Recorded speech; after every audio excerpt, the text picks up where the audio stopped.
After some comments on my last video, I need to make it very clear.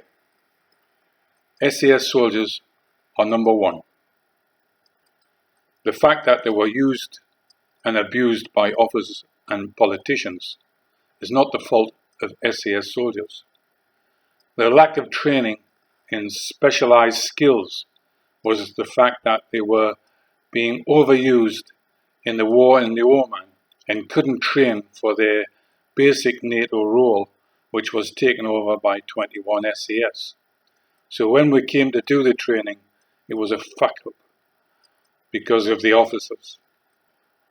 For instance, in the Oman, the whole idea was of the SAS was to work in 4-man teams as a British Army training team and teach a group of 200 Arabs, provide food for them, medical assistance, ammunition, anything they needed to win over hearts and minds. And SAS soldiers did that. We defeated a communist army the second time in Malaysia and now in Oman. And we got recognition from the government eventually about defeating a communist army in the Oman. The problem was when you got an officer who wanted to make a name of himself and taking us out of the British Army training team environment and taking us as an infantry unit to do company attack on the enemy. SAS on canning fodder. Parachute regiment were far better trained at carrying out company attacks. SAS soldiers come from all walks of the army, and not all are trained in company attacks and have that skill, which 2-para are the number one best soldiers in the world. If you want a company attack, that's the men to do it.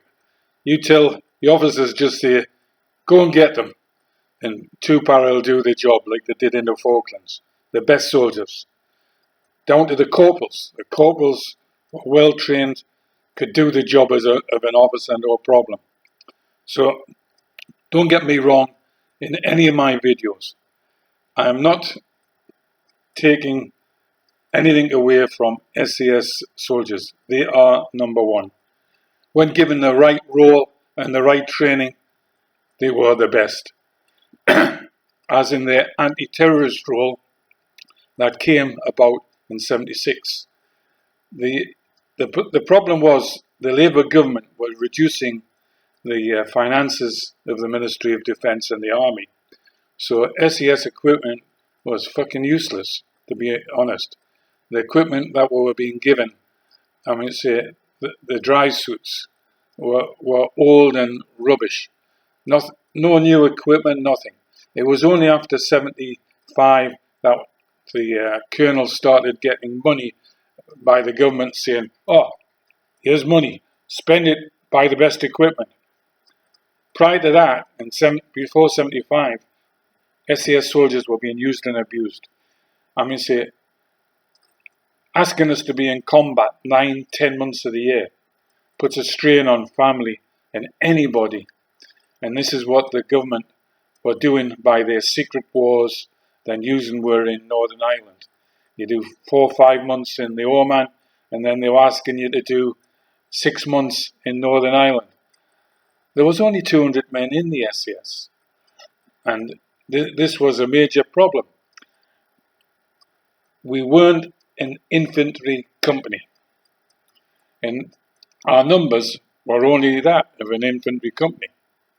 So taking us from our special roles was totally Lawrence of Arabia job of certain officers that just wanted to make a name for themselves and exploit the name within the SAS. Oh, I did a bayonet charge with my men. That wasn't the role of the SAS. Okay? So I hope everybody understands that I'm not taking away from SAS soldiers. All I'm doing is exposing abuse by officers and politicians, how they exploited the SAS regiment. Okay. Smile, everybody.